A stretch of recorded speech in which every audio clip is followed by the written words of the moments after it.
বাণিজ্য যুদ্ধ, ইরান সংকট, তাইওয়ান উত্তেজনা সবকিছু সামনে রেখে মুখোমুখি বিশ্বের দুই পরাশক্তির নেতা। ট্রাম্প আর শি জিনপিং এর বৈঠক ঘিরে পুরো বিশ্বের নজর এখন বেইজিং এর গ্রেট হল অফ পিপলের দিকে।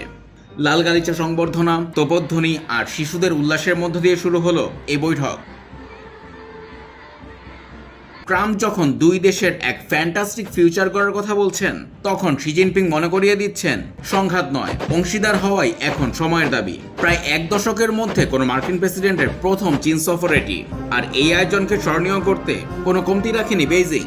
তবে ট্রাম্পের এই সফরের সবচেয়ে বড় চমক তার সফর সঙ্গীরা।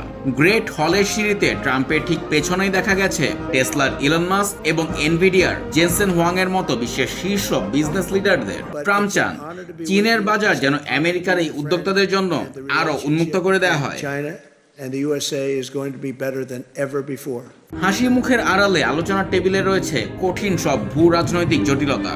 ইরান সংকট নিয়ে ট্রাম্প যদিও বলছেন তার কারো সাহায্যের প্রয়োজন নেই, তবে মার্কিন পররাষ্ট্রমন্ত্রী মার্কো রুবিওর কণ্ঠে শোনা গেছে ভিন্ন সুর। তিনি আশা করছেন ইরানকে আলোচনার টেবিলে ফেরাতে চীন সক্রিয় ভূমিকা রাখবে।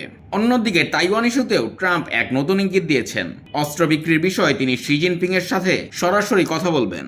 আমেরিকার দীর্ঘদিনের নীতিতে এক বড় পরিবর্তন হিসেবে দেখা হচ্ছে এ পদক্ষেপকে। বৈঠকের অন্যতম প্রধান লক্ষ্য হলো গত বছর শুরু হওয়া শুল্ক যুদ্ধের একটি দফা রফা করা।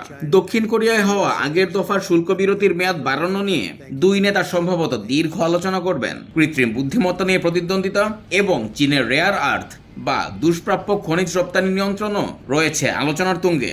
আজ রাতে স্টেট ব্যাংকুয়েট আর ঐতিহাসিক টেম্পল অফ হেভেন পরিদর্শনের মধ্য দিয়ে ট্রাম্প ও শির ব্যক্তিগত রসায়ন কতটা জমে তার উপর হয়তো নির্ভর করবে বিশ্ব রাজনীতির ভবিষ্যৎ।